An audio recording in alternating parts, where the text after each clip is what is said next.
Good morning, Tom Coates, Head of Planning at the City.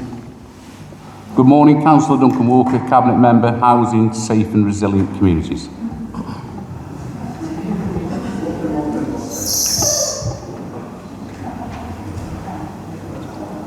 Councillor Chris Robinson, Deputy Lord Mayor and Cabinet support for Gordon Finlay McCuskey.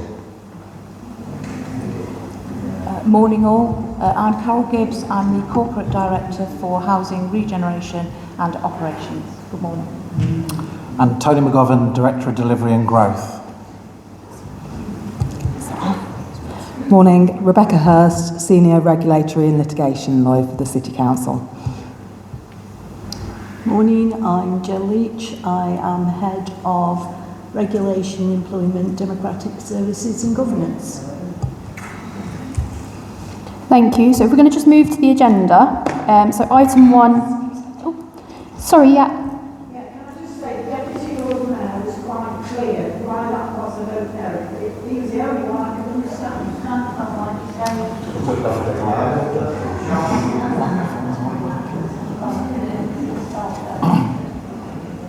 So if I can just get people to make sure they're holding their finger onto the button when they speak with the microphone and speak clearly into it as loudly as you can and try and project. Sorry, Jack. The problem is that the microphones outside of yours don't appear to be working. When you press them on, there's no green light. Sorry, Tony. 10 and 11, the lights aren't working, but they checked. They are working in reality. Okay.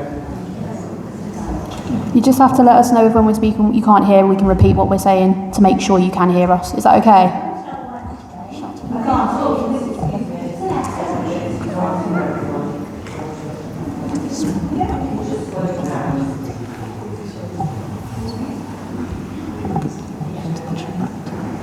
So we're going to move to the agenda. Item 1 is apologies for absence. Can I please ask the government's representative to advise of any apologies submitted? Yes, Chair. Can you hear me better if I speak like this? Okay. We do have apologies from the Chair, Councillor Cullen, Councillor Dodd and Councillor Watkins. Chair. Thank you. Thank you. Item 2 is minutes of the last meeting on the 13th of May 2026 and the 21st of May 2026. Can I please ask if anyone has any issues with the accuracy of the minutes? Can I please ask for someone to move and someone else to second the minutes? Thank you. Seconder? Okay, I'll second them then. Okay. Item 3 is disclosures of interest. Does any committee member need to disclose an interest in relation to today's agenda? Councillor Mountford, this is just for committee members. So, Councillor Napper? Okay, we'll bring you in to do that after. I'll just ask committee members first. Councillor Napper? Yes, to just be standard REMI business interest, like which we've got dispensation for. Thank you. Anyone else? So item 4 is, oh sorry. Yeah, Councillor Mountford. Thank you, Chair. Can anybody hear me, by the way? I'd like to place on record that I have a registered pecuniary interest in the land within wider Packmoor MasterPlan area through a grazing licence. That interest has been openly declared throughout this process. Following advice from the Council's monitoring officer, I sought and was granted a formal dispensation by the Standards Committee. That dispensation allows me to speak on matters relating to Packmoor Master Plan and local plan, but not to vote when matters come before full council. Thank you, Chair. Thank you, Councillor Mountford. So item 4 is urgent business. I can confirm I have not been advised of any urgent business that needs to be brought forward today. So we'll start. If we can move now on to the main items of business for today. Item 5 is the pre-decision scrutiny of Packmoor Master Plan. I can confirm that the Cabinet report was circulated to committee members on Monday the 6th of July 2026, following the publication of the Cabinet agenda for the Cabinet meeting on Tuesday the 14th of July 2026. I'd also like to thank Councillor Dave Mountford for requesting this item be brought to the committee for pre-decision scrutiny. So I will hand over to Tony McGovern to present. Thank you, Tony. Thank you, Chair. And perhaps for people at the back, if they're struggling to hear, if they can just put their hands up and I'll either shout more or because I'm not sure whether this microphone is working. So, Chair, I will just present the report as drafted for Cabinet. The purpose of the report is to feed back on the results of a public consultation on a master plan relating to the future of the council-owned site in Packmoor of circa 200 acres. And the other bit that the Cabinet report is inviting Cabinet to do is to determine a preferred option. In terms of background, the public consultation took place over a 4-week period between 7th of April and the 5th of May. And the master plan, which is on people's desks, if you're not familiar with it already, and I think there's a box at the back as well for anybody who doesn't have it in the audience. In summary, the master plan contains 5 options for the future of the site. Do nothing, in which case no development takes place at all, and then a range of 4 development options proposing between 800 to just under 1,200 homes, depending on which parts of the site are developed.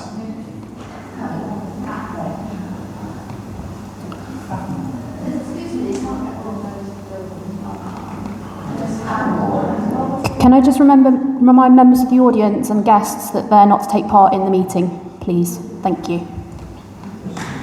So I'm going to just move on, Chair, to summarise the feedback we had from the public consultation.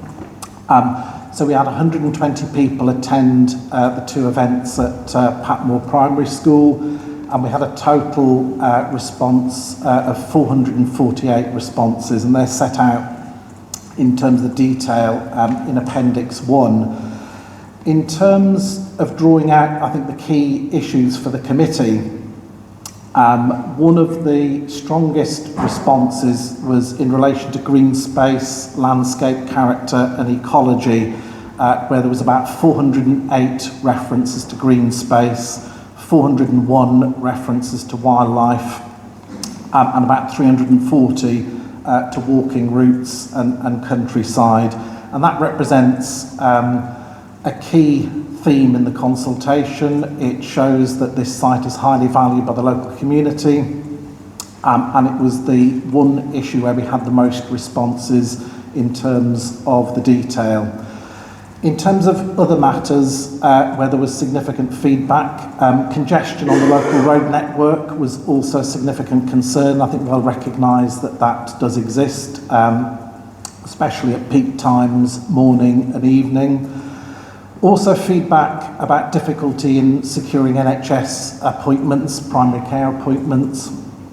And in terms of the overall majority view from the consultation, the majority of responses, 309, expressed a strong preference for the do-nothing option of the 5 options. And as I say, Chair, the detail of all the other consultation response is set out in Appendix 1, which is compiled by Tetra Tech. What I'll move to now, Chair, are just the recommendations in the report, because that's clearly the key part of the report in terms of potential decisions. So just to make clear, these are recommendations from officers, and obviously Cabinet will determine whether they support any of them or not. So I'll just first of all start on Ridge and Furrow, which is an archaeological feature on the site. It represents around about 10% of the entire site.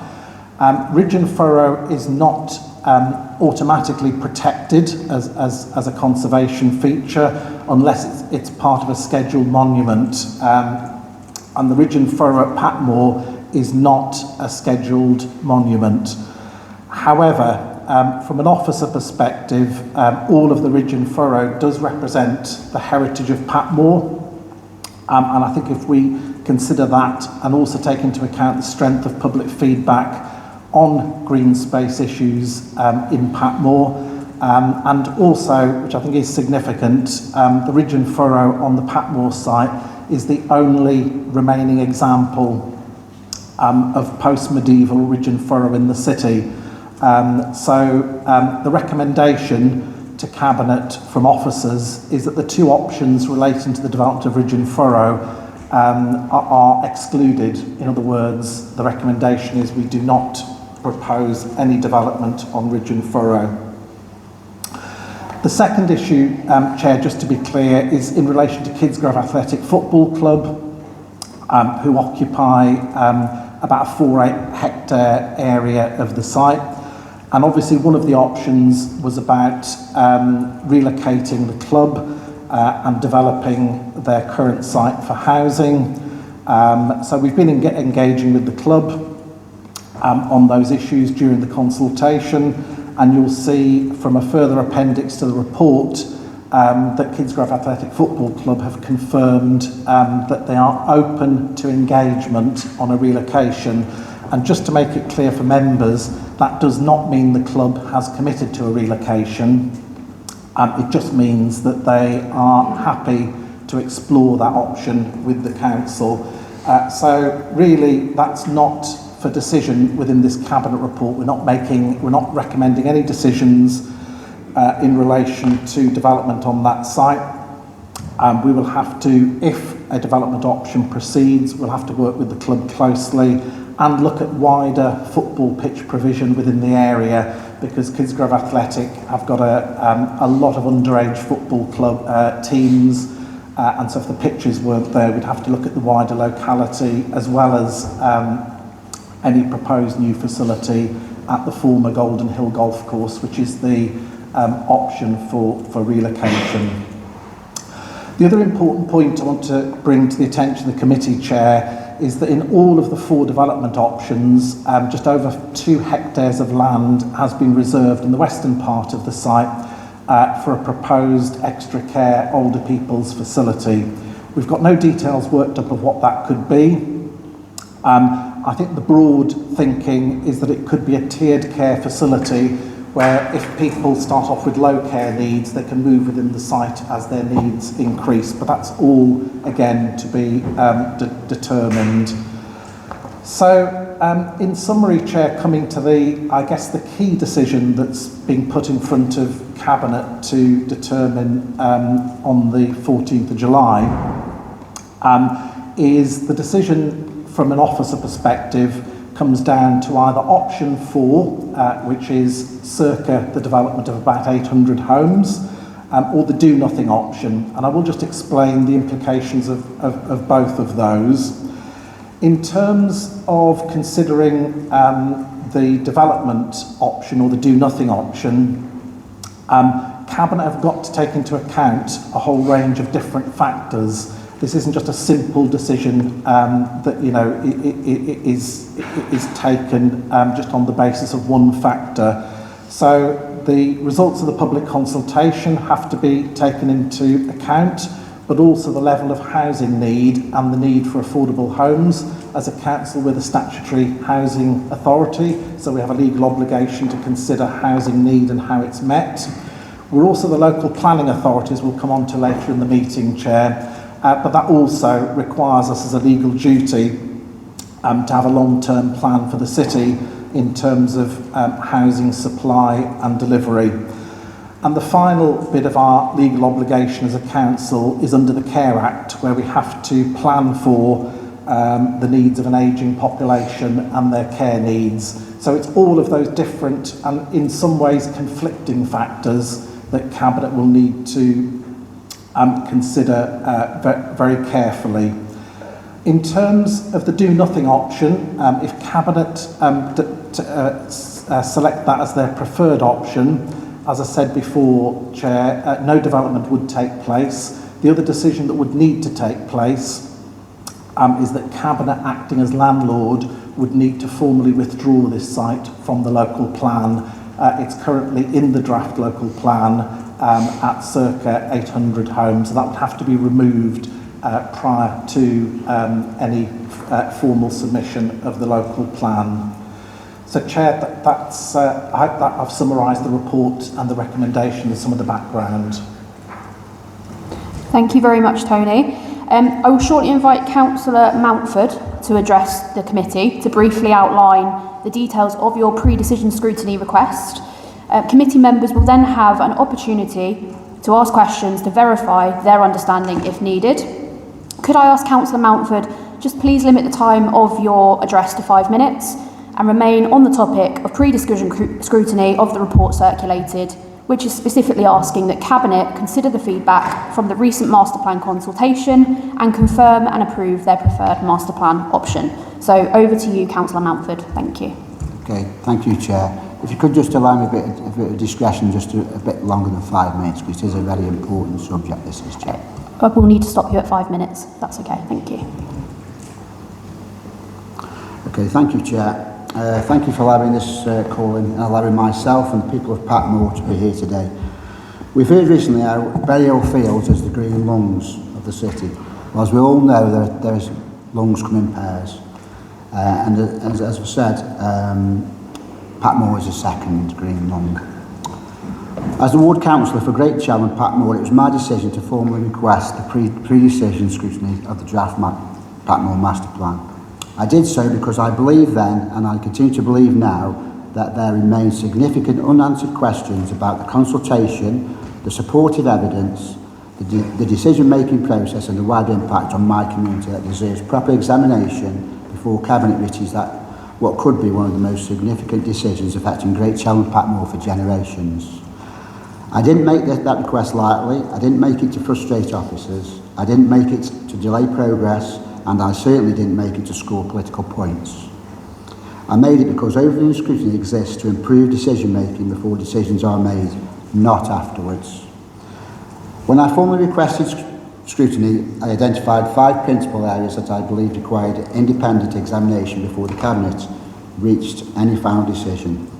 Firstly, the adequate and fairness of the consultation process. And that means more than asking whether consultation took place, it means asking whether consultation generally influenced proposals before Cabinet. Consultation is not a tick box exercise. If residents are asked to give their time, attend meetings, complete surveys and submit representations, they are entitled to know how that participation shaped the final recommendations. Secondly, whether reasonable alternatives have generally been explored. Thirdly, whether the infrastructure evidence was sufficient or robust. Fourthly, the implications for health, well-being and community cohesion. And finally, maintaining public confidence through transparency and democratic accountability. Those are not political objections, they were scrutiny issues. They remain scrutiny issues today. Members, over the last 18 months, I have attended Packmoor Community Liaison Group meetings, met with officers, challenged officers, where I believed it necessary, met with Cabinet members, submitted formal complaints, exercised my right to call this matter into scrutiny, and perhaps most importantly, spent countless hours speaking to residents on their doorsteps. One message has remained remarkably consistent. People do not believe they have been properly heard. That perception has not emerged overnight. It has developed over many months of meetings, correspondence, public engagement, constructive dialogue, regardless of whether officers believe the consultation has been adequate. The fact that so many residents feel otherwise should itself concern this committee. Public confidence is fundamental to good governance, not because of politics, but because public confidence is fundamental to good local government.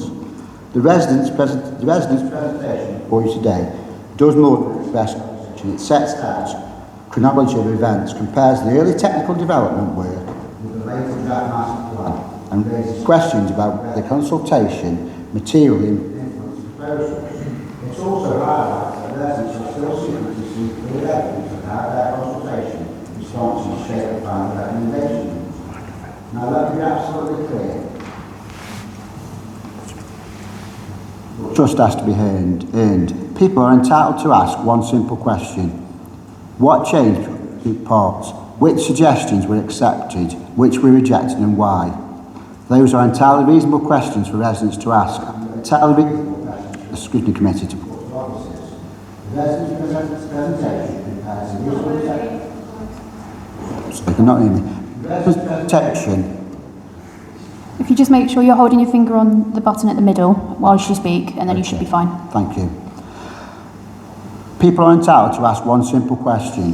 What changed because we took part? which suggestions were accepted, which were rejected and why. Those are entirely reasonable questions for residents to ask and entirely reasonable questions for the Scrutiny Committee to put to officers. The residents' presentation compares the original technical options with the draft master plan produced a year later. It points out that development areas, housing numbers, densities and principal access arrangements remain broadly similar across the comparable options, leading residents to ask what material changes resulted from consultation. If those changes exist, let's see them, let's publish them and let's demonstrate them. Because transparency protects everyone. It protects residents by showing their voices mattered. It protects officers by demonstrating that their work has been evidence-based, and it protects Cabinet by ensuring that its decision rests upon a process that commands public confidence. Doing so would strengthen the Cabinet's decision rather than weaken it. Chair, when I requested scrutiny, I also raised concerns about alternatives. Residents have consistently asked whether genuine consideration has been given to reduced scale of development, brownfield first regeneration, infrastructure first approaches, heritage-led regeneration and lower impact options. Those are not unreasonable requests. I'm not asking this committee to conclude that the process was predetermined. That would be for others. What I am saying is that this sequence of events has created a widespread perception amongst residents that decisions may have been substantially formed before consultation had fully run its course. Whether that perception is justified or not is precisely why scrutiny exists. It deserves an answer. One of the most important issues highlighted by residents is the published timeline itself. The technical due diligence work produced in March 2025 had already identified the principal development options. The summary of the public engagement findings was presented to Cabinet later. Residents therefore ask a simple but important question. How did consultation materially shape proposals that already appeared to have been substantially developed? Councillor Maverick, can I just ask you to wrap up about 30 seconds? I am not inviting the committee to reach such legal conclusions. I'm simply asking members to satisfy themselves that there is clear and transparent evidence trail demonstrating where consultation changed the proposals. If that evidence exists, publishing it can only strengthen public confidence. I'm not making accusations, I'm asking for explanations, because explanations build trust. Silence creates doubts. Members' consultation is not simply an exercise in collecting responses. It's about demonstrating how those responses influence the final recommendation. As councillors, we constantly encourage residents to engage with them. We ask them to attend meetings, we ask them to complete surveys, we ask them to submit presentations. Residents have not simply opposed development, they have proposed alternatives, suggested all different approaches and consistently argued that infrastructure and community facilities should come first. Whether those alternatives are ultimately accepted is a matter for Cabinet, but residents are deserve to understand how they were assessed and why particular options were taken forward. I also raised concerns regarding infrastructure, highways, traffic modelling, healthcare provision, school places, drainage, flood risk, public transport, the cumulative impact on existing services. These are not secondary issues. They go directly to whether any proposal is capable of delivering a sustainable community. Likewise, I ask for consideration of the wider implications for health and well-being. A successful community not judged solely by numbers of houses it delivers. It is judged whether people have access to healthcare, schools, green spaces, safe roads, reliable transport and the services that enable communities to thrive. Those are legitimate scrutiny considerations. Thank you, Councillor Mountford. I'm just going to stop you there, but you will get a further chance to make a final comment as well. So just have to stick to time because we've got a long meeting today. But thank you very much for your really thoughtful contribution. I really appreciate you taking the time to come today. I'm aware Councillor Jennings just left the room, but can I ask any members of the committee whether they've got any questions to verify their understanding? Councillor Napper? Yeah, well, obviously this room's a bit hard to hear, and obviously the decision rests with the Cabinet, but obviously you raised concerns around the consultation. So could you explain to the committee what improvements to the infrastructure would be needed to actually develop the site if it was to go forward?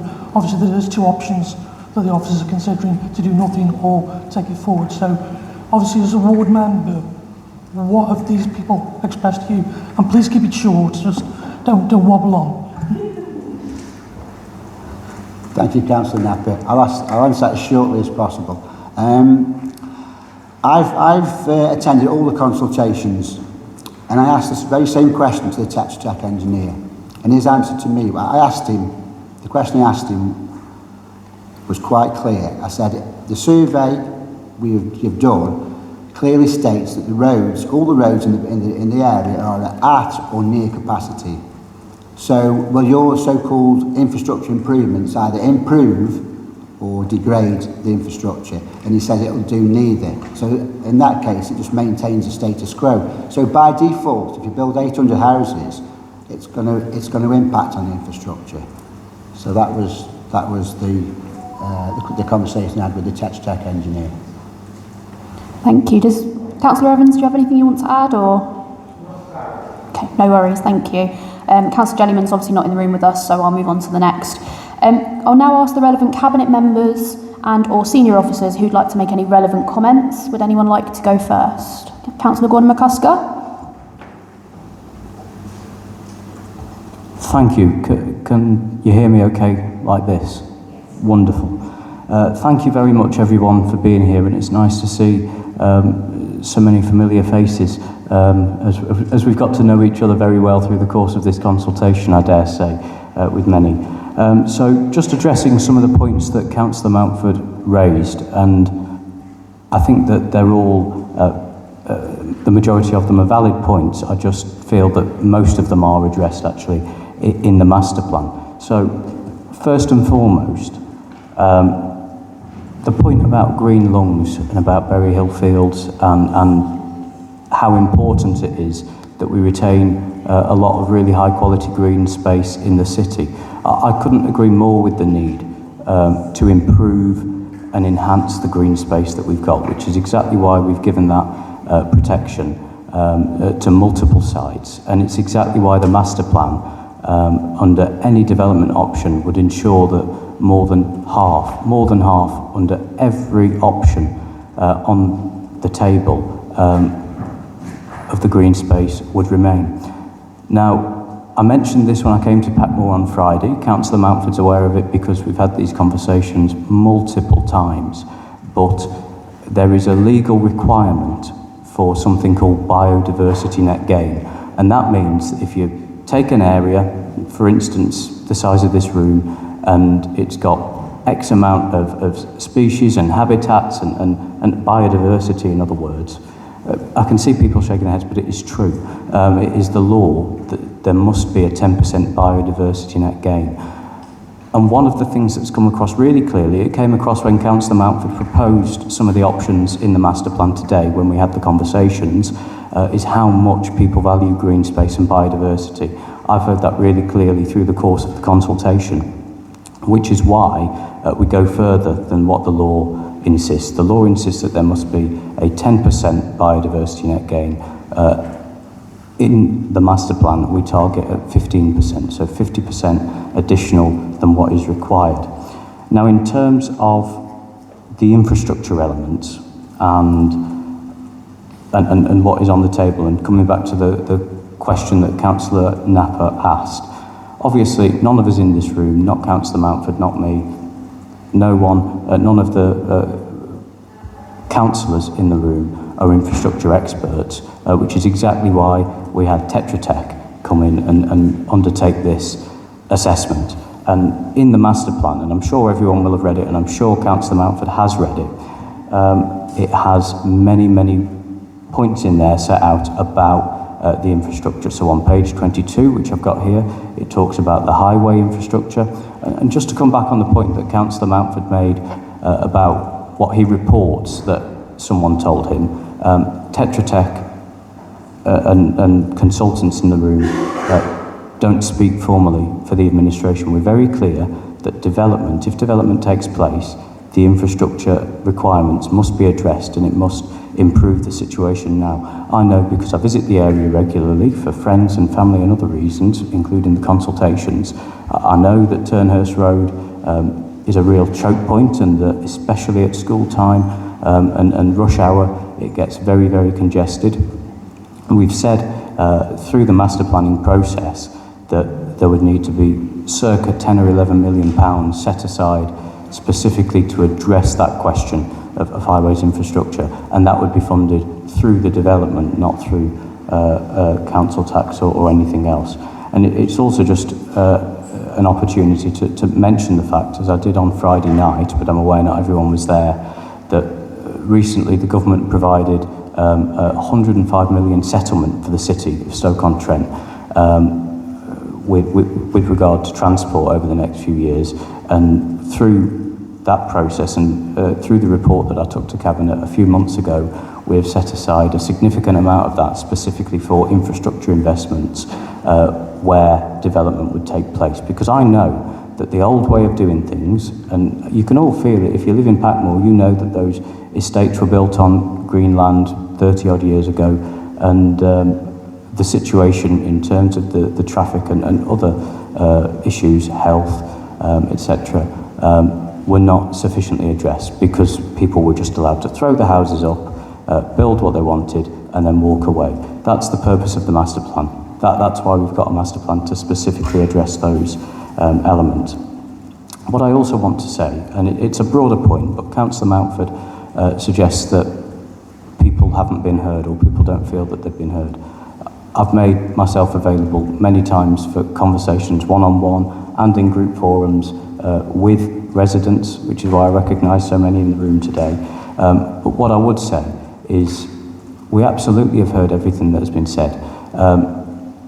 However, our responsibility is to consider the broader implication and the broader picture, and being heard isn't necessarily the same thing as being agreed with. In terms of which suggestions were accepted, well, what I would say about the master plan and the shape that the master plan took, when Councillor Mountford and I met, I think it was at the end of 2024, prior to any engagement taking place, Councillor Mountford was very supportive of development, but he was very clear, rightly so, that infrastructure must go first, and we had the conversation about the flooding risk and the drainage. You know, as it says in the master plan, the majority of that site is in flood zone 1, I think is the technical term, which is the lowest flood risk as well, other than a couple of water courses, which of course would have to be addressed through a detailed planning application if that were to come forward. But the things that we heard most clearly, I think first and foremost, is people in Packmoor rightly love their green space. It's really important that there's open space for people to go and walk, people to go and exercise. I'm sure many of you have got dogs that need to be walked, etc. So that is exactly what we did. And in the master plan, if you've read the master plan, you'll know that the plan is landscape-led. Every option ensures the clear majority of the site stays green. Even the largest option, which isn't being recommended to Cabinet next week, builds on 44% of the land, so 56 remains green and open. Nature gets more by law and by choice, as I say. There's the legal minimum for 10% biodiversity net gain. The master plan targets 15% secured for at least 30 years. Wildlife is designed in, not squeezed out, because we've ensured that under the master plan there are green corridors for walking routes, bat-friendly lighting, and independent ecological oversight with full wildlife surveys required to take place before anything's decided at planning. And critically, and this is the point that really gets me, and I really understand why people have felt very frustrated about this in the past, it would ensure better access than today. Because as we know, a lot of the land is not accessible to the public. As we discussed on Friday, Councillor Mountford has a patch of land in there for his horse. No one can walk on that land, that's his, and understandably so under the way that the law works in this country. The master plan and these options would open so much more of that up, and that is a headline commitment, new publicly accessible green space. Secondly, one of the things, I'd say the thing that was second on the list, although people are welcome to correct me, was about the clear identity of Packmoor. And Packmoor being distinct from Brindley Ford being distinct from Veg Hayes and Pitts Hill and Chell and so on and so forth, Newtown, New Chapel. So that is exactly what we did in the master plan. Separation is a design rule, not just a hope, and it preserves the distinct character of those areas. That is written into the master plan as a key driver of change, and it shapes every option. There are green buffers on the edges, and clear gaps and natural buffers are designed in so that Packmoor keeps its own identity and never runs into Chell, never runs into Veg Hayes, Brindley Ford, etc. And the new must stay distinct from old, because any new development ought to be distinct from the existing and historic areas of Packmoor, respecting its scale and form and not overwhelming it.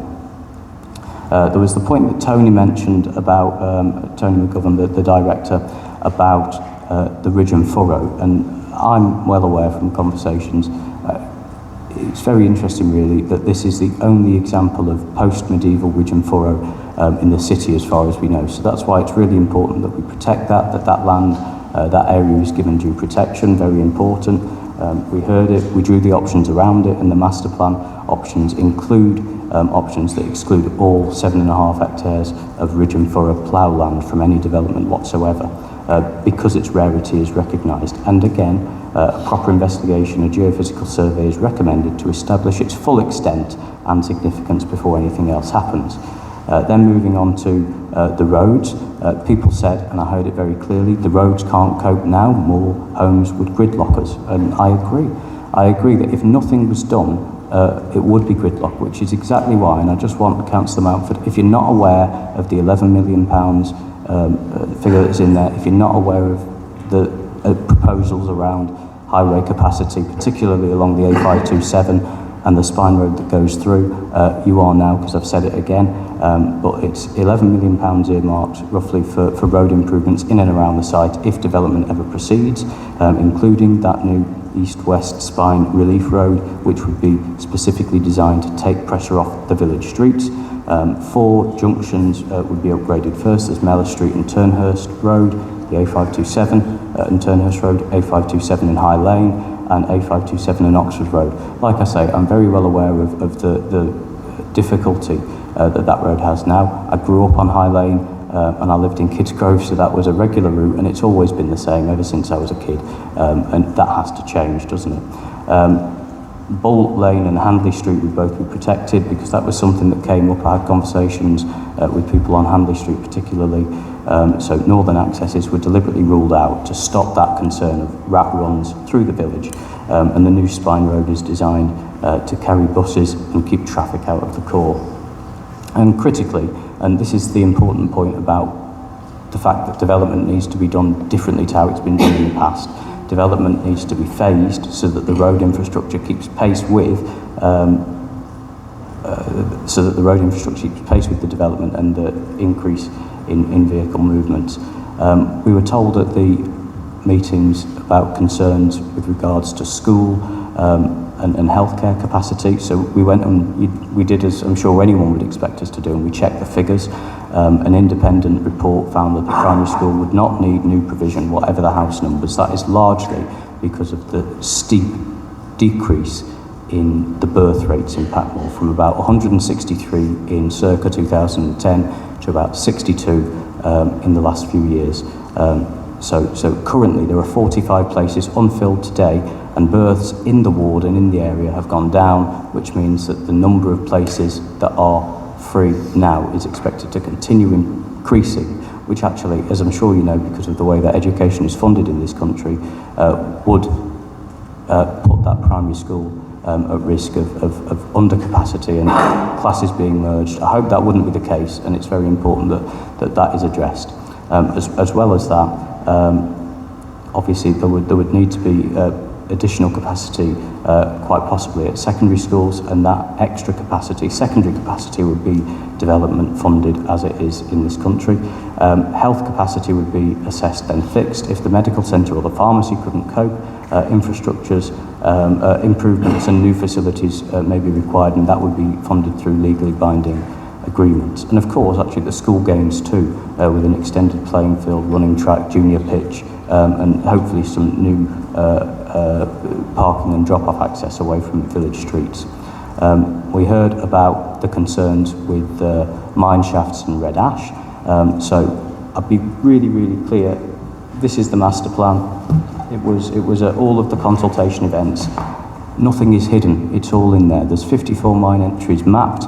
The technical studies in there publish it all. 54 recorded mine entries, 21 coal seam outcrops, workings down to about 900 metres. That, of course, would need to be properly considered, and the planning authority would not legally be able to accept a planning application if it didn't address those issues. So, of course, everything must be investigated before it's built, and that's the point of this. And finally, on the point about brownfield land and brownfield sites before touching green sites, I completely understand this, and for me, as the Cabinet Member for Regeneration with responsibility for house building, it's really important that we pursue a brownfield first approach in the city. And I can say, hand on heart, honest to God, that is what we're doing. We've turned over every stone possible in the local plan, which I know we'll discuss later in the meeting, so I won't preempt that, Chair. The Regulation 19 consultation looks very different because we heard clearly that brownfield must be considered first. We've done everything we can to any brownfield sites that the council owns. We're doing our best to work with people like Homes England and other developers to bring those sites back into use. Of course, it's difficult. That's why a lot of these sites haven't been touched. But I'm really clear that we have to do everything we can to get those sites back into use for housing, because, as I say, there is a housing crisis in the city.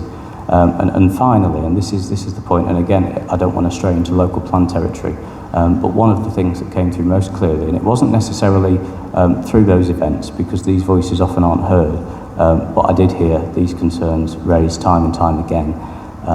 And it's a general concern that I think is reflected across the city and indeed the country.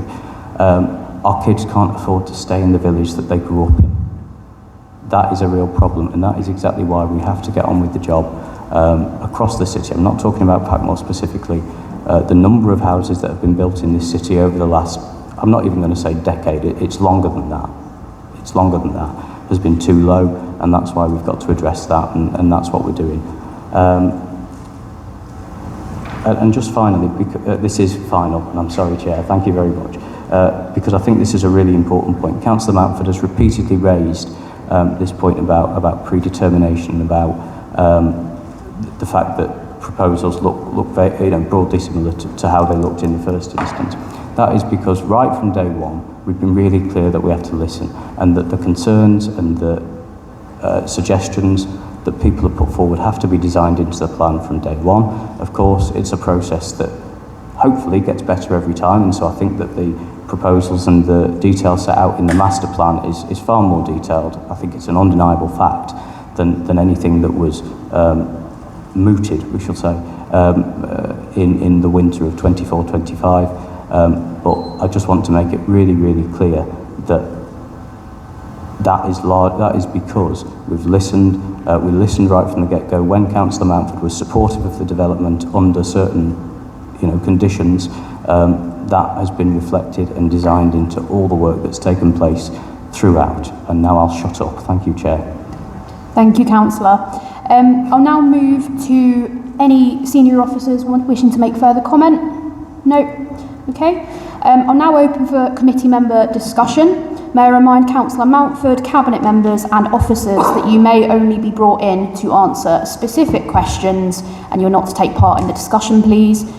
Also the same to any observers, you may not take part in the discussion. Following the discussion, I'll invite Councillor Mountford, Cabinet members and senior officers to make any final comments they wish to. So I'll move to discussion. Do I have anyone wanted to speak? I'll start with Councillor Jellyman. Thank you, Chair. Just the first question to Councillor Mountford. The report says that the questions for the consultation were agreed in advance with ward members. Were the questions run past you and did you agree to them? No, not to my knowledge, no. Okay, so 3.5 of the Cabinet report then is incorrect, because for the benefit of those in the gallery, says 3.5 says these questions were agreed in advance with the leader of the council, lead Cabinet member and ward members, with the S on. I know there's 2 members in Packmoor, but obviously Councillor Mountford said he wasn't asked those. So I think that's a big error here when it comes to consultation. Just before I continue to go on to the consultation, really a technical question, Chair, to the officers. If Cabinet approves option 4, which I believe is the recommendation, which is to build but not build on the furrow and everything around Kidsgrove Athletic, what's the necessary timeline? Because the Cabinet member just went into a lot of detail around infrastructure improvements. But is the council planning then to sell this off? Is the council planning to do the infrastructure first, then sell it off? Because a lot of that detail I would probably expect in a planning application, but not in a master planning part. So I'm just wondering, obviously you've got the detail, so I think it would be helpful to the committee just to understand what kind of goes on next and what that timeline kind of looks like. I'll just move to the officers to answer that and then I'll bring you back in. Yeah, do you want to take this one? Yeah, okay, thank you, Chair. So in answer to Councillor Jellyman's question, members will see reference in the report to the procurement of a master developer. So if Cabinet decide to select option 4, then what that means is the Council would remain directly involved in the implementation of option 4. It would work alongside a master developer to bring forward phases of development. I think Kaz asked about timescale. So very broadly, it will take somewhere in the order of just less than about a year to recruit a to procure a master developer. We have to go through a proper competitive process. The start of that, which we haven't done any work on, is the formation of a specification that sets out exactly what we want a master developer to do. And obviously one of the advantages of having a master developer is they are the experts in infrastructure, so we'll be able to work with a selected master developer on the grid capacity, drainage, highways network, all of those issues that will need to be addressed. So that's around about a year. After the master developer is on board, they will need a period of time for due diligence. And they will need to form a planning strategy for the site. In other words, whether they will do some sort of outline planning application for the whole site, or whether we will do individual planning applications per each phase.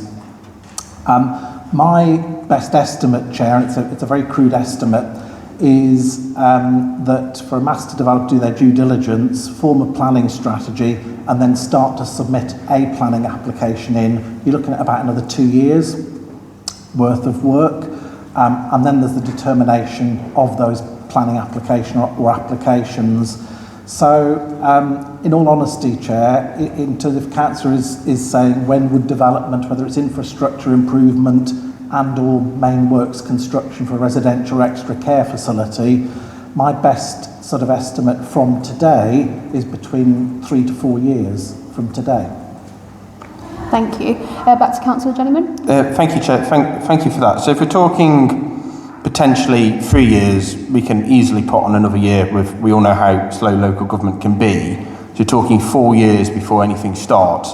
The current master plan is based on the current status of population and everything else. So actually you could end up in a situation in 4 years where things change because the city's demographics have changed, the economy has changed, which may mean the site may not be required, or it might actually mean that more is required from the site. So I suppose, are we building in terms of this cabinet report and the master plan, that kind of understanding that actually this might not happen to 4 to 5 years and the world's going to look a very different place then? So, you know, is this absolutely set in stone, or actually is this an iterative process where we'll continually refine it over the four years? And if so, to get to the question, Chair, will there be other public consultations along the way? Would you like to? Yeah. Yeah, okay, thank you, Chair. So the first point I would make in response to that is that no master plan is set in stone at all. And moving forward, whether it's 1 year, 3 years, 5 years, if things change, then we have to respond to that. So, for example, if there's suddenly a spike in the birth rate, then we would have to plan accordingly in terms of school capacity. At the moment, that's not the case, but if things change, because we have to deliver developments that meet those needs, and the impacts that arise from those developments have to be dealt with properly. In terms of further consultations and indeed capturing the most up-to-date position on need and requirements, that would predominantly be channeled through the planning process. So each planning application would obviously have a statutory consultation period. It's also good practice in many instances to do pre-application consultation as well, as Councillor will know. And the planning authority at the relevant time will look at the evidence to support or not any individual planning application, and at that time any individual planning application would need to demonstrate that it's taking into account the most up-to-date intelligence and engagement from local residents. Great, thank you. Councillor Jennings, was there anything else before I move on to Councillor Evans? Okay, Councillor Evans. Thank you, Chair. I'm sort of following the same sort of theme, really. So, Councillor Gordon McClusker mentioned, I think, £10 or £11 million for infrastructure funding. And I think he said, correct me if I'm wrong because the acoustics in here are terrible, that was going to be done by the developer rather than by the taxpayer. Yep. So that sounds a lot like a Section 106 agreement to me rather than anything else. And we haven't currently got a developer for this, if I understand what Tony just said correctly. And developers are a bit like mechanics, aren't they? They give you a quote for your car and then squeeze you for more. Nothing against mechanics. So my concern and my question to the officers is the 10 million quid. A, what basis do you think you can get that? B, if that's 10 million quid presumably at today's prices, and we all know inflation is unpleasant and high. What 10 million buys today, it won't buy in 4 years' time, I would respectfully suggest. And we all know what happens with development when that margin gets squeezed. The nice bits of the infrastructure, the bits that residents would like, the bits that we would like, they are the first bits that get dropped often because they are the bits that make the developer no money. So realistically, if we're going to say this is an infrastructure-led development, that we've planned for all of that, it strikes me that planning's great, but what evidence have you got that it's financially even doable? Okay, Chair, I'll pick up both of those points from Councillor Evans. So the first one, which is very easy to agree to, first of all, it's £11 million is the estimate. And let me just be clear, that is for both off-site highways infrastructure improvements, which are set out on page 22 of the master plan in relation to 4 junction improvements, plus it's the on-site highways. If the site was going to be developed, then the proposal is that a new road would go across the site from Turnhurst Road west to east, coming out at Outclough Road. And the council is right, that would have to be inflation proofed. So today it's 11 million, in 5 years' time it could be 20 million, so it will have to be index linked. There's no doubt about that. I think the second point, Chair, just to flag, is that when we do get a master developer, for each phase or for all the phases of the developer will do an appraisal, and that will take into account the costs of infrastructure, the costs of building homes. So if, for example, 800 homes were to be built with infrastructure, that's probably an investment and a cost of about £200 million, and they would need to take into account the £11 million as part of that appraisal. You can't deliver the homes without the infrastructure, so they have to be balanced on both sides of the equation in terms of cost and benefit.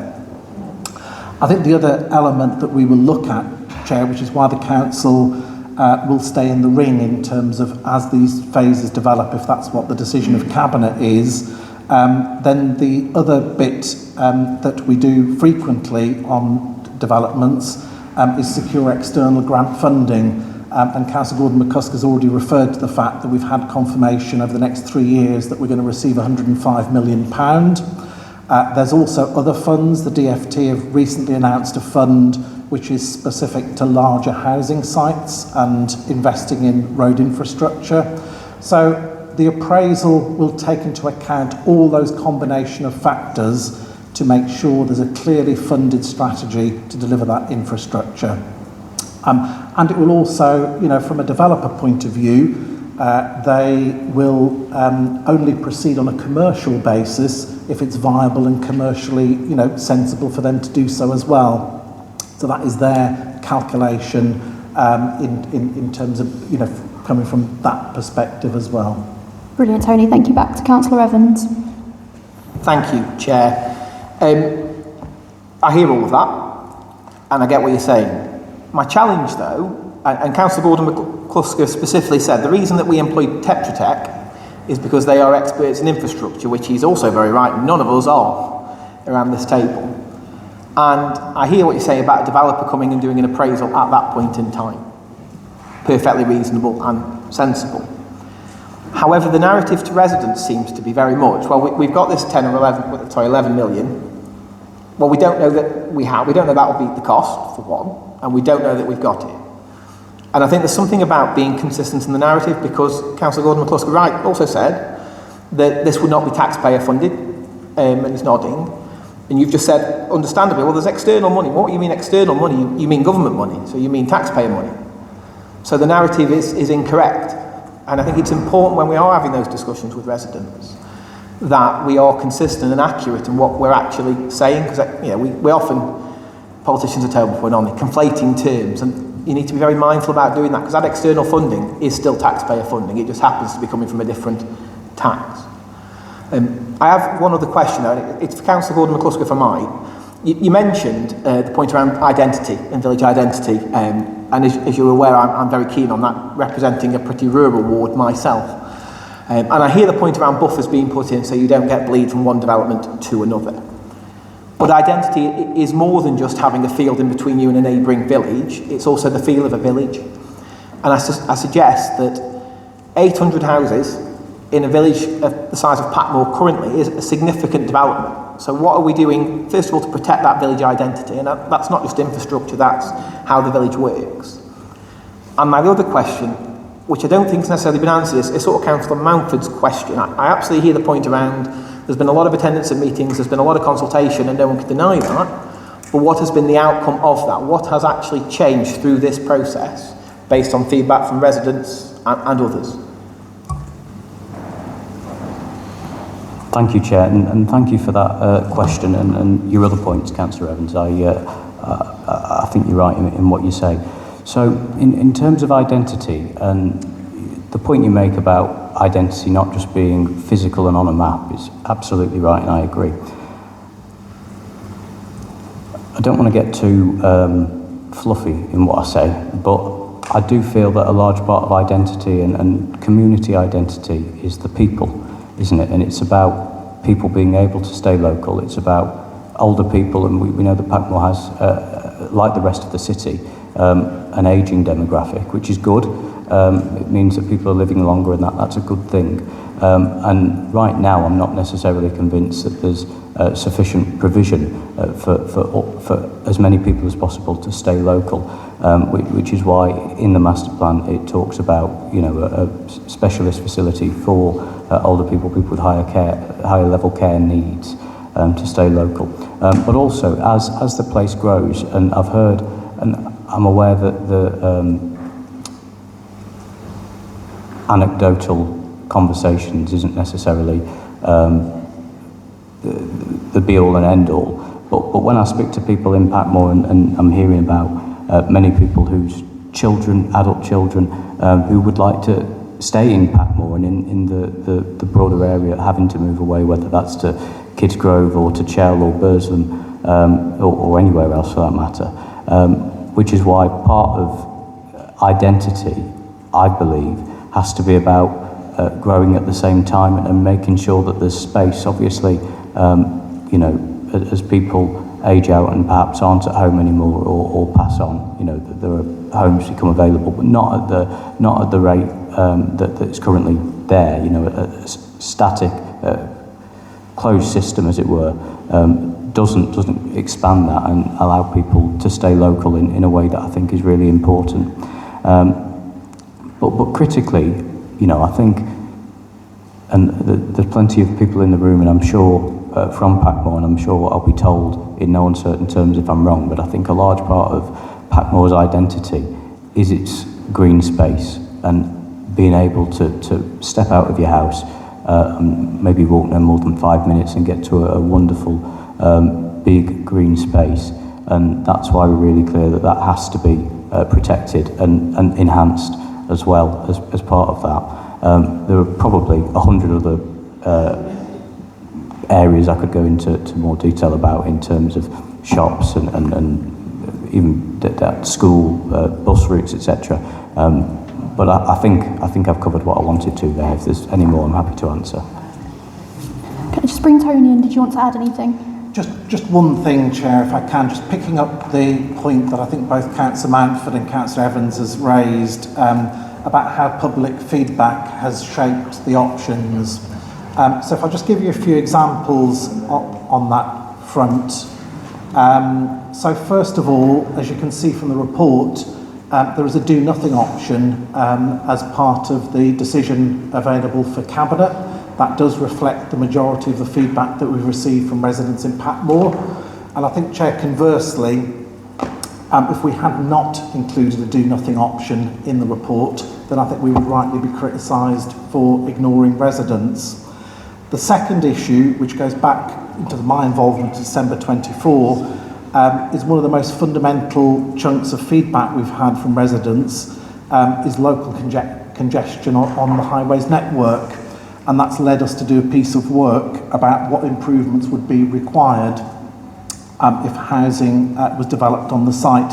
And that's where we've ended up with the £11 million estimate for off-site and on-site highways. The third example, Chair, and then I'll finish on this one, is, as I covered earlier, the most significant feedback we had was about how valued the green space is on this site. And that's led directly to officers recommending that the ridge and furrow elements of the site are excluded from development. I think it's also led, Chair, to, of the 4 development options, the one that we're putting forward for a decision, as against the do nothing option, is also the lowest level of development of the site, and would see, if it was selected, would see just over 29% of the 200 acres developed, leaving about 140 acres of green space untouched but improved as well. So we have taken into account the feedback we've received over the last 18 months or so, and that is fully reflected in the report to date. Thank you, Tony. I can see observers with their hands up. I'm unfortunately not allowed to take contributions from observers in this meeting. Right. Can I just say though? No, I'm not allowed to take observations from the observers. Rude and no disrespect, but a lot of people have been invited here today not to sit through your council meeting, but because we've all got... I'm going to have to give you a first warning. I'm not able to take observations. That's fine. I'm going to have to stop you. I can't take comments from observers. That's the process, unfortunately. I'm not allowed to take comment from observers. But that will be at the end of the meeting, towards the end of the meeting. So unfortunately we can't take contributions from the floor for this. It's not a contribution, I'm afraid. It's just a comment.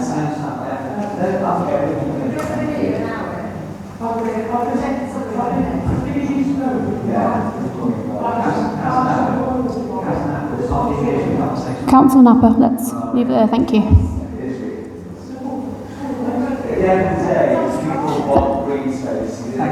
Thank you. We're going to continue the meeting now. Councillor Gordon-McCusker, can I take your comment, please, that you wanted to make? Yeah, just very quickly, I won't dwell. The point that Councillor Evans made that I didn't quite address, and I'm sorry, I was writing other stuff in response to the feedback that we heard and what we did. I went through that at the beginning of the meeting as best I could about the various elements. If there's anything specific that I've missed off, I'm happy to take that. Thank you. Do I have any further comment? Councillor Napper, you haven't spoken yet, but if you want to come back. Councillor Mountford, I'll let you come in when you make your final comments, if that's okay. Yeah. This is just for committee members. Just for clarification of the public, we're talking about the Packmoor master plan currently. For the residents who are here for Hanford, that will come later in the agenda.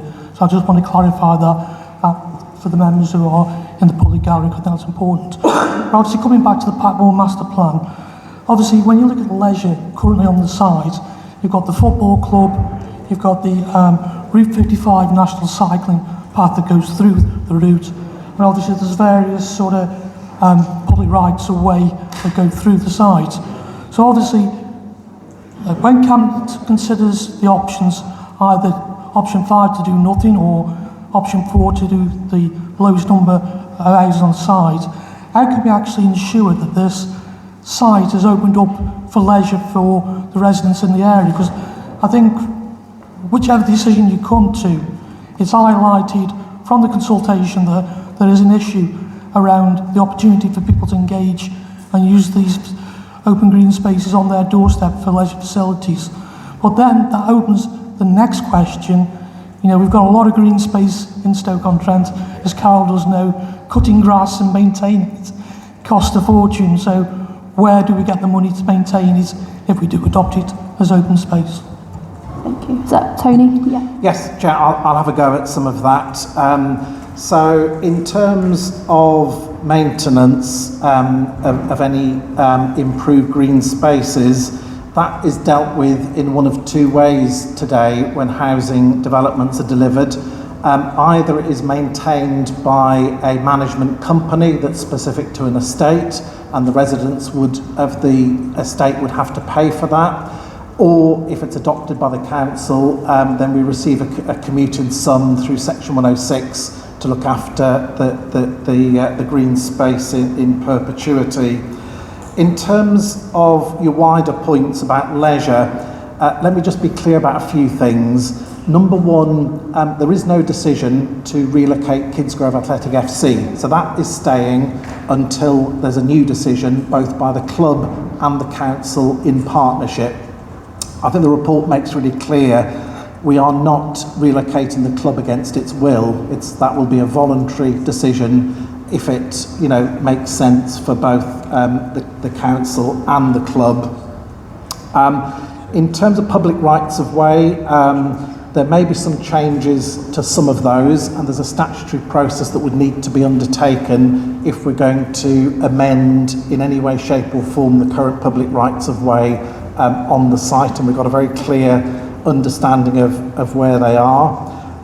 The cycleway is maintained in terms of option 4, and I think the further wider point, going back to Councillor Gordon McCuskers' explanation of biodiversity, we would not only seek to open up and make more accessible some of the green space that's not accessible to residents at the moment, but because of the legal responsibility to increase biodiversity by at least 10%, then the other initiatives that would have to be delivered as part of any development would be things like further tree planting, further areas of wildflower growth. It's set out on pages 30 and 31 of the master plan for reference in terms of improvements to green space and leisure use. Thank you, Tony. I'm conscious of time and that we've had quite an in-depth discussion about this item. Is that okay? One last question from Councillor Evans. It's not a question, it's a point, but I think it's one I need to make. I understand where the guys are coming from, I do, but I fundamentally disagree with the proposal. I get the consultation. I actually think there has been movement, to be fair, but the consultation movement has been very much around fitting a development into Packmoor rather than listening to Packmoor and what we do with this space. I think there are other options, and I'm trying to not get into the local plan conversation because that's the next agenda item, but they are intrinsically linked, and it won't shock any officer on that table that I'm not really against developing on the periphery of the city. I'm firmly against the idea, and so from my perspective, Chair, I don't think it's the right thing to do. I don't think that's the right place to put houses, and I would move that this committee recommend to Cabinet that it should be option 5. It shouldn't happen, it should do nothing. Okay, I'll let Councillor Mountford address us, and then we'll move back to recommendations and anything after that, if that's okay. So, Councillor Mountford, if I could just ask you to keep it fairly brief, just because of time, and then we'll move to the next segment. So, over to you. With all due respect, Chair, if I could just have a little bit of lenience on everyone else had a really fair crack of it. It's now been timed down, so I think have a little bit of time. I'll give you a few minutes, but obviously we are going to need to move on because we've got quite a packed agenda. So. Okay, first I'd like to comment, ask a couple of questions, and then I will sum up. So, as Councillor Gordon McCusker has alluded to, none of us are engineers. That is quite well. We're not. None of us are structural engineers or highways engineers. And you've given us the answer to the question about £11 million.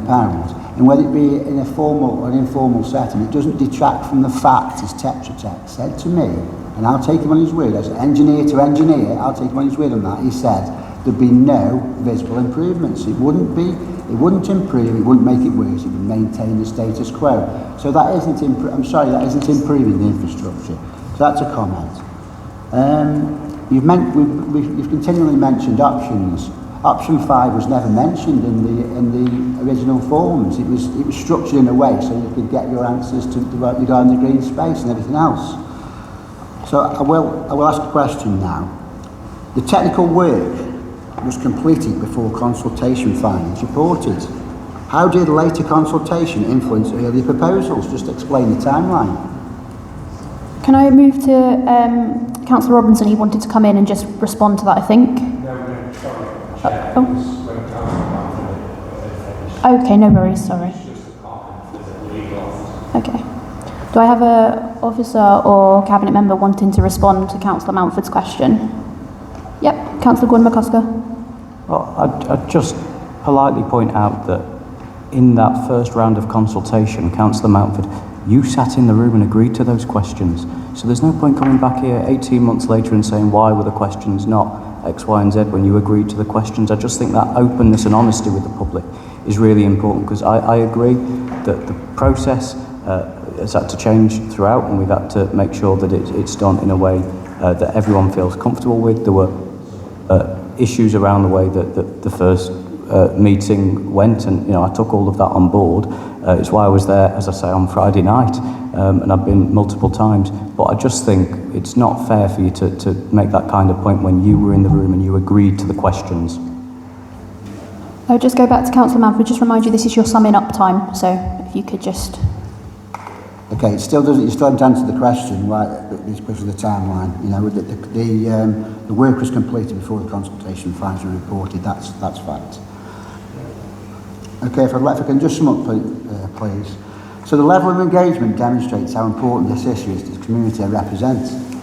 If we ask residents to invest the amount of time and effort, then surely they deserve to see clearly how the evidence will shape the recommendations now before Cabinet. Otherwise, consultations just become something people participate in without believing carries any meaningful influence. That is not healthy for local democracy. Ultimately, this scrutiny is not about confidence in the process as much as confidence in the outcome. Whatever view members take on development itself, I hope we can all agree that decisions of this significance should be demonstrably transparent, evidence-based and capable of withstanding public scrutiny. So I'll leave the committee with one straightforward question. Can members confidently point to the evidence that clearly demonstrates how residents' consultation responses materially change the draft master plan? If the answer is yes, then that evidence should accompany Cabinet's decision. If the answer is no, then I respectfully suggest Cabinet should not yet be making that decision. Chair, I haven't come here asking for you to decide where the development should take place. I've come here asking you to do the job that overview and scrutiny was created for, to ensure that Cabinet makes the best possible decision with the strongest possible evidence. If members are satisfied that consultation has generally informed the master plan, that alternatives have been properly considered, that infrastructure concerns have been adequately addressed, and that residents can clearly see how their voices have influenced the recommendation, then this is a matter for this committee. But if there remains any doubt on any of these points, if there remains unanswered questions around transparency, if there remains uncertainty about how the consultation has influenced the outcome, then I respectfully ask you to recommend that Cabinet pauses before making its final decision on 14th of July. Specifically, I ask that Cabinet publishes a comprehensive analysis of the consultation findings, publishes a clear audit trail demonstrating how residents' consultation responses influence the evolution of the master plan, identifying where proposals changed, where they remained unchanged and the reasons why. Clearly demonstrates how residents' feedback has materially influenced the master plan, addresses the principal concerns raised throughout the consultation process and returns with a report that provides a transparent evidence trail capable of commanding public confidence. Residents do not expect to win every argument, but they do expect to know that their arguments genuinely mattered. That is the standard by which this process will be ultimately be judged. Chair, good decisions are never weakened by scrutiny, they are strengthened by it. That is why I exercise my right as ward councillor to call this matter into scrutiny. I now respectfully ask the committee to fulfil the purpose for which it exists, and recommend that Cabinet undertakes that further work before making its final decision. Thank you, Councillor Mountford, and I appreciate the passion that you brought to the committee today. It's been appreciated. I could just see, did anyone indicate on this table they wanted to speak? Yeah. Okay, you can make the comment now because we're going to have to move to recommendations, that's all. Thank you, Chair. I think going on from, and this is to the legal officers, going on from the people who've come today from Amford, I think the perception that the public are getting when they come to these scrutiny committees is that, and I'm sure that you guys are the same, that you're going to have a chance to put your case over. That is not the case at these scrutiny committees. And I think it needs laying out to the public what exactly this happens in this arena. We've had this before, Councillor Evans, haven't we? It's what the public think these meetings are. And I think it's got to be laid out properly before you actually come to what the process is. Because I think a lot of you have come today, and that's great, but you will not have a chance to air your views. So I think that needs to be told to you. Thank you, Chair. Completely agree, Councillor Robinson, and just want to say that is the process, unfortunately, that I'm not able to take comment from observers, but I appreciate, this will be disappointing for everybody. So thank you for coming. I'm going to now move to any specific recommendations that the committee might want to make. I know Councillor Evans has put one forward. Just firstly, I'd like to confirm that comments from today have been noted, and subject to agreement of the committee, these will be provided to Cabinet for their consideration at next Tuesday's Cabinet meeting. So your further recommendations, Councillor Evans, did you want to just quickly repeat it? Yeah. I think for me, I absolutely hear the point around consultation, and I get the point that Councillor Mountford is making in his presentation. I think delaying the Cabinet meeting or where it goes to Cabinet won't fundamentally change. That, in my view, and speaking to residents, and I've been to a few things in Packmoor, that you've got a village there that feels that is being inundated with development which is going to change its character and who it is. And I absolutely hear that there's been movement, that we've reduced the amount of houses down, but 800 houses to a place the size of Packmoor is still hitting it with a bit of a sledgehammer in a developmental term. And I think from my perspective, as somebody that equally represents a semi-rural ward like Councillor Mountford on the periphery of the city, like I say, not getting into the local plan, but it does mean that those areas that are more rural in character, that happen to be in the city of Stoke-on-Trent due to local government boundaries, really, when actually they're not part of the 6 towns in the same sort of way as other areas, these developments will change those places beyond recognition. I hear the point that young people want to stay where they live. I absolutely get that, and I've been there myself. But equally, the development we're suggesting for my ward, for example, would change the place I grew up unrecognisably. And actually, I wouldn't want to go there for that reason. So, for me, I think it's right that the people of Packmoor are listened to, and I think it's right that this committee recommends that option 5 should be the preferred option, and that is do nothing. Thank you, Chair. Thank you. I'll second that, Chair. You're going to second that? Okay, so do we move to a vote now, I'm assuming? Because Councillor Jennyman seconded it. So if we move to a vote, all those for the recommendation that Councillor Evans just put forward? Okay, all those against? So as I have the deciding vote, that motion has fallen. We will now move that we request our comments made today be submitted by the governance representative to Cabinet for their consideration. Can someone second that, please? Could you second that our comments will be put to the Cabinet? Thank you, and we're all happy to agree to that. Thank you. I'm just going to move that we have a 10-minute comfort break, because I appreciate everyone's probably very warm, wants a drink. So if we can convene back here in 10 minutes' time, I'll see you all then. Thank you.